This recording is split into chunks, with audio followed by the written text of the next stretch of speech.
This is The Comms Exchange, a podcast by 3090 Marketing. Each episode, we sit down with colleagues, leaders, and changemakers to share stories and lessons from the field of community and economic development.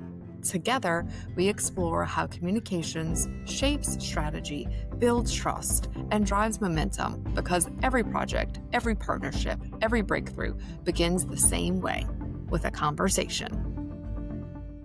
Welcome to the Comms Exchange, where we explore the people and ideas shaping how we build, connect, and communicate. I'm Christianne Brunini. And I'm Rachel Ledet.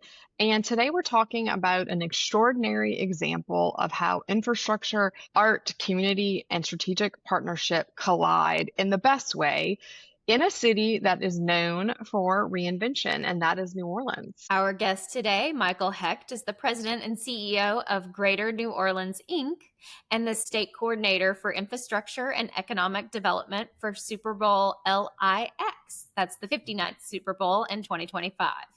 He was instrumental in bringing dozens of agencies, nonprofits, private firms, and everyday citizens together to clean up, light up, and otherwise beautify downtown New Orleans ahead of the game. What some saw as a once-in-a-decade event into a catalyst for long-term change. From replacing streetlights, fixing potholes, creating new murals, improving sidewalks, Michael's work reminds us that all these tiny moves can really add up and cause a big transformation in any community. We'll dive into what he has learned, what he sees next, and how we can apply those same tactics and ideas to community building and strategic leadership.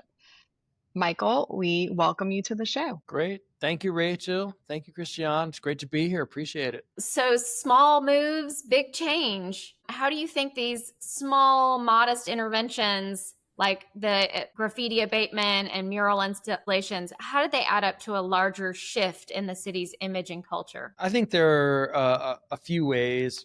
One, of course, they're accretive. If you do enough of these small things, they actually do add up to a big overall change. The second thing, probably the most important, is it kind of gets back to broken windows theory, that when you take care of the little things, you're creating a culture of order and cleanliness, and it tends to be self-reinforcing. And we saw that in New York City. We definitely saw that here. And then I think the third aspect of it is, I think that it demonstrated to us that we can have a city that is clean and safe and bright. So my hope is that it raised expectations for the long term. Well, we certainly got a lot of positive press for the visitors' experience and also the locals' experience throughout the entire campaign and the after effect. We want to talk a little bit more about how that all came together.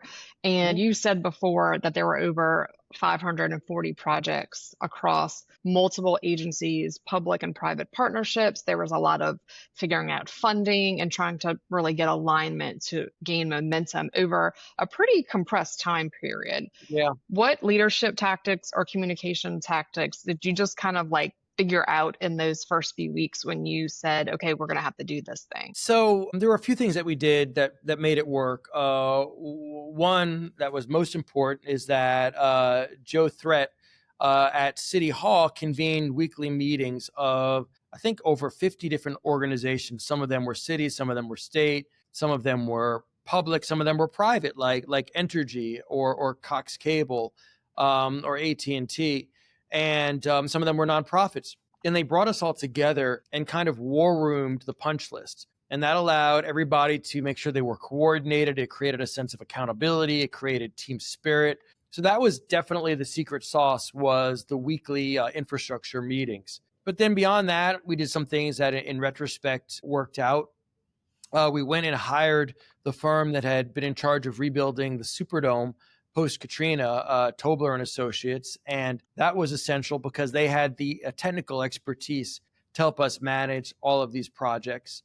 We also did a good job combining all of the various project lists of all the different organizations and entities, which previously had not been combined into one mutually exclusive, completely exhaustive list. That obviously helped a lot.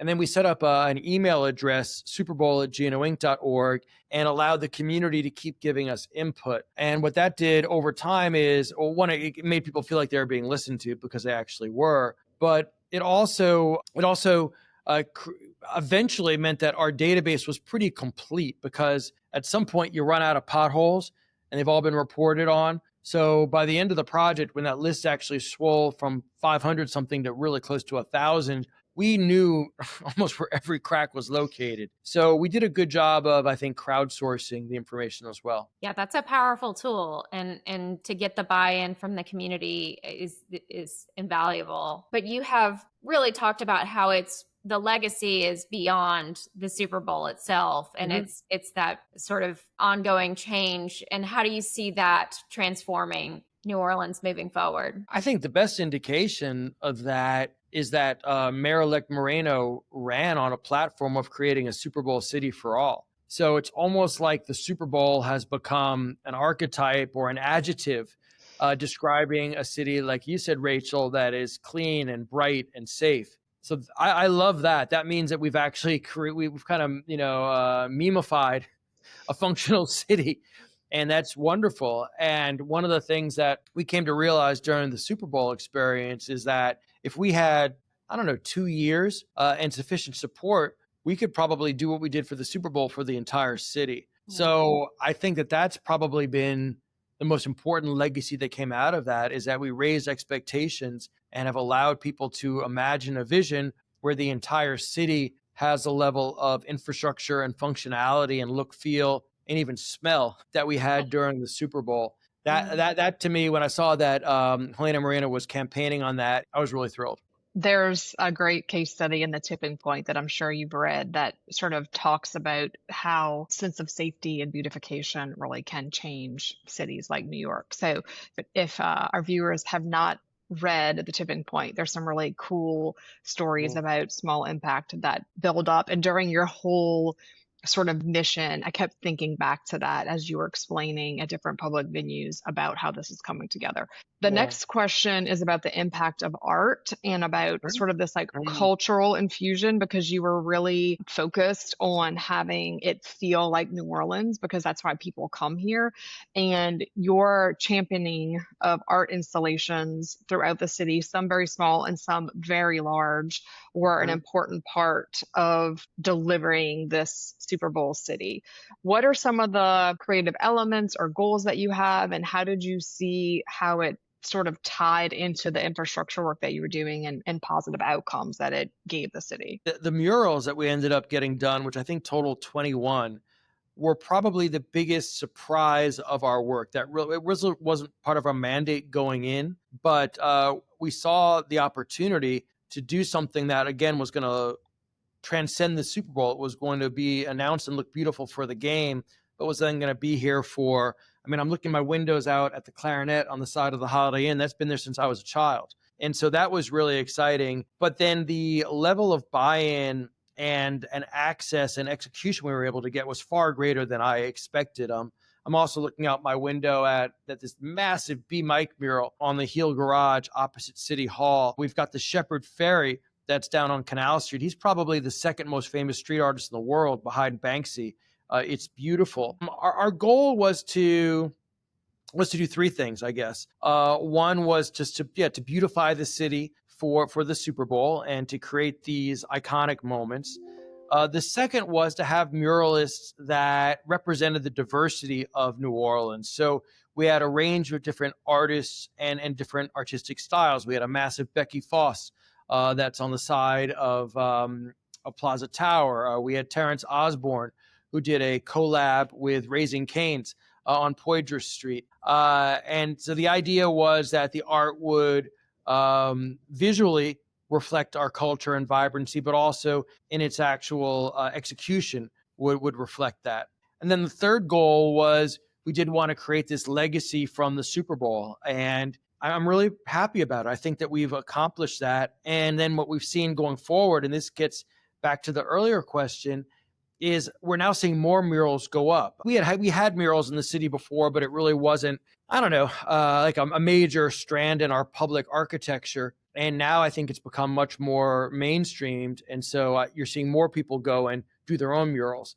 And I love them. They're relatively inexpensive for what you get. And they help, visually tell a story and brighten areas that would ordinarily be more, beige and white. Yeah, we have a colleague that has just finished a affordable housing development in New Orleans, and they had a workshop. They brought in all of the neighboring community and said, okay, what would you like to see in your mural, so that they could own it and feel part of it. Yeah. And so it is a really beautiful, warm way to bring people in and share it with them. So in that same vein, how do you feel like this also creates a sense of accountability, of shared accountability, sort of in the vein of the windows? Once it is cleaned up, there's a little bit of a positive peer pressure going on so that everyone can keep it up. How much do you feel like that muscle memory is going to kick in? I think that we're close enough to the Super Bowl 9 months out that the muscle memory is still there. The mental image is still there. And a lot of the elements that we did for the Super Bowl are still apparent. Obviously, most of the infrastructure work, like the paving or the streets or the lighting, is still there.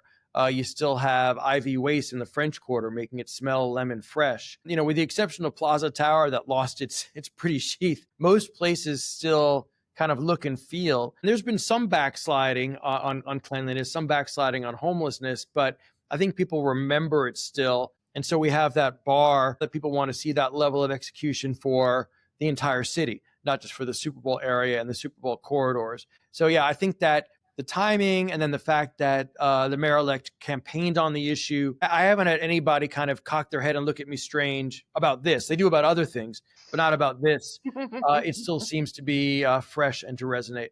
Well, hopefully there's a lot of positive momentum with this mayoral overhaul and having such a great transition team. And there's a lot of positivity around rolling that change forward. So I think so. I think there's going to be. We definitely see this as a case study for deadline-driven results. And Yes. I even have heard it said as a forcing function. And I do believe that this case study will be looked at by other cities across the world. If there are other communities that are having this why now galvanizing of change, what advice would you give leaders about having action that meets the urgency and how to just have the focus to meet deadlines when you're having to do something like this? So first, I have to give credit for this to Dan Doctoroff in New York City. He's the person who I really saw first put into action, where he used the Olympic bid in 2012 for New York City to catalyze this type of action. And what's so interesting about that bid is that even though New York City didn't get it, London got it. There were dozens of projects and billions of investment that occurred to prepare for the bid that would not have otherwise happened. So that was always kind of the framing for us for the Super Bowl, was first of all, the event is the thing, but it's not really the thing. The event is the forcing function to get other things done, like getting that pothole filled at the intersection of Poydras and Claiborne that you wanted to get done anyway. So I think the first thing is to understand the forcing function can have ramifications, positive ones, far beyond the event itself.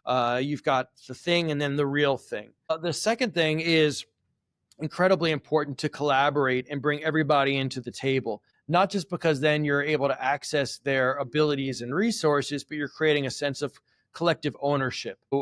Within reasonable limits, you want a big tent because you want shared ownership. I think a third part that is critical that we saw in New York City and we tried to replicate here is that it's important to storytell.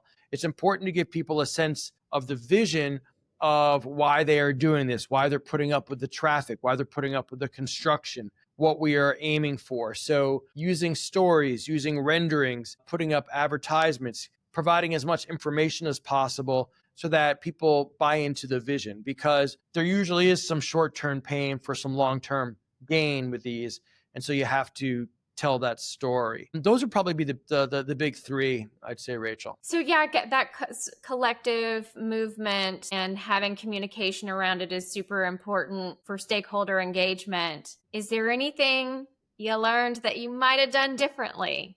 That what could have gone better? Because for anybody out there who's getting ready to tackle a similar project, and we know they're out there, what what was something that maybe didn't go as great as you thought it would and that you would do differently next time? Lord, well, first of all, I should say that besides us working hard and having great team spirit, we got lucky. I mean, things did work out for us very well, despite some really serious setbacks, like the terrorist attack on the 1st, the biggest snowstorm in 125 years. Things just came together at the end. The weather was good. The game was good. The crowds were wonderful. So it was, I mean, so we did a great job, and then we got lucky. Let me be very clear about that. What I would have done differently, well, first of all, we obviously would have started a lot sooner. It was great to have the forcing function, but it would have been good to have 2 years to get to that forcing function and not 9 months. We would have gotten more done and better for the city. It would have been nice to have more money, but really the biggest constraint was not money, it was capacity to deploy. So I think having more contractors available would have been, so that we could actually do more work is something that if I could do it over again would have done differently. I think that there were some businesses that were interrupted or inconvenienced that didn't get as good information as they should have. I think that communicating with people and particularly businesses is so important. And that's a place where sometimes we did good and sometimes we didn't do as well as we should have done. And then for the event itself, the only negative feedback I really heard about the Super Bowl was that there were some businesses that expected to do better during the event itself. And I think that was an issue of expectation setting, because the real benefit of the Super Bowl was not the 1 week or the 1 day. It was that there were 125 million people around the world seeing New Orleans looking better, more functional, cleaner, more joyful than they've ever seen it. That's an advertising campaign that we could never pay for, worth hundreds of millions of dollars. And so maybe some communication to set expectations about why we're doing this and about how, again, the thing is not really the thing. The thing is the excuse to do the infrastructure work, to get the marketing. In many ways, it was an audition for the next convention, for the next tourist, for the next resident, as well as for the next Super Bowl.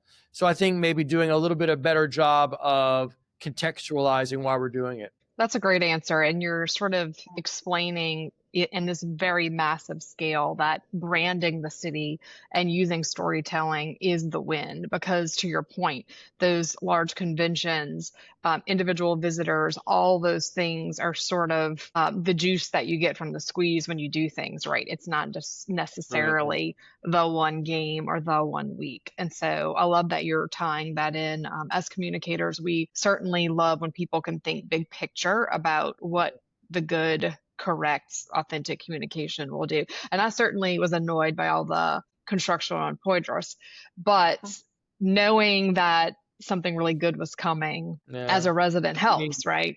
Like, Rachel, I see you now on Sunday afternoons roller skating down Poydras with your old-fashioned 4-wheel roller skates. You wouldn't have been able to do that before, not safely anyway. Cause and effect, right? What is that? Yes. Okay. So here is sort of our favorite little portion of our podcast that we do sometimes, and it's our rapid fire questioning. Love the lightning round. Let's do it. Love the lightning round. So it's sort of like taxi cab confessions, except we're not going to drive you anywhere. So we know, Michael, that one of your favorite side gigs is DJing. I got to see you recently in real life, and I want to know, what's the one song that you always play to hype the crowd, and you don't mind where you're at or what type of event? What's your one hype song that you love to play? Oh, that's interesting. So my tuning and warm up song, and has been for 30 years, is Lebanese Blonde by Thievery Corporation, but that's not the hype song. The hype song, probably,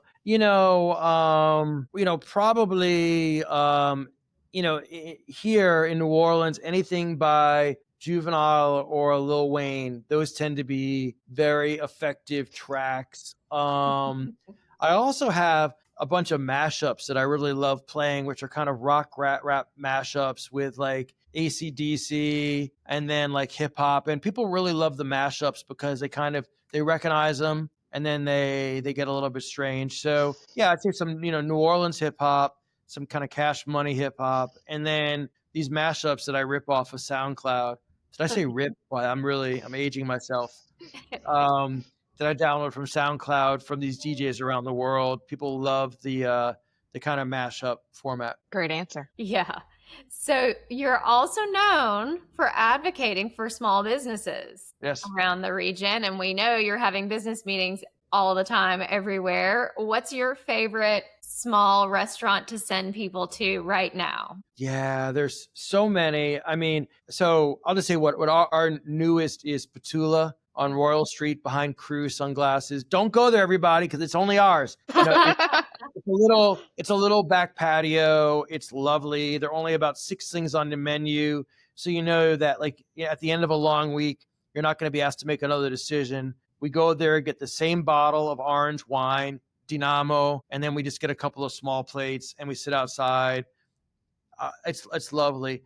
But look, the restaurant scene in this city, it just continues to evolve, and I'm just stunned at the quality that continues to come out, whether it's Emerald getting 2 stars, which is outrageous, or I just went back to lunch the other day at August and it was absolutely fabulous. We live in Bywater, so some of our favorite are Sneaky Pickle, Brine Bar, N7 always. The new Aviva is really lovely in the former Franklin. Mm-hmm. I mean, lunch at Compare Le Pain. I mean, it's just like, you trip and fall into a spectacular meal here. There's no place in the country, and I've been in the restaurant business in San Francisco. There's no place pound for pound that is more consistent about high quality, high taste first bites than this place. I mean, not New York, not San Francisco, not nowhere. If you're 2 or 82, male, female, or in between, you know how to cook in this place. As a chef trained in San Francisco, I want to continue that conversation later. Oh, really? Okay, yeah. So we opened Foreign Cinema back in 1999 in the Mission. Wow. Yeah. Okay. Okay. Next podcast will be food topics around the world. Sure. Yes. No, that's great.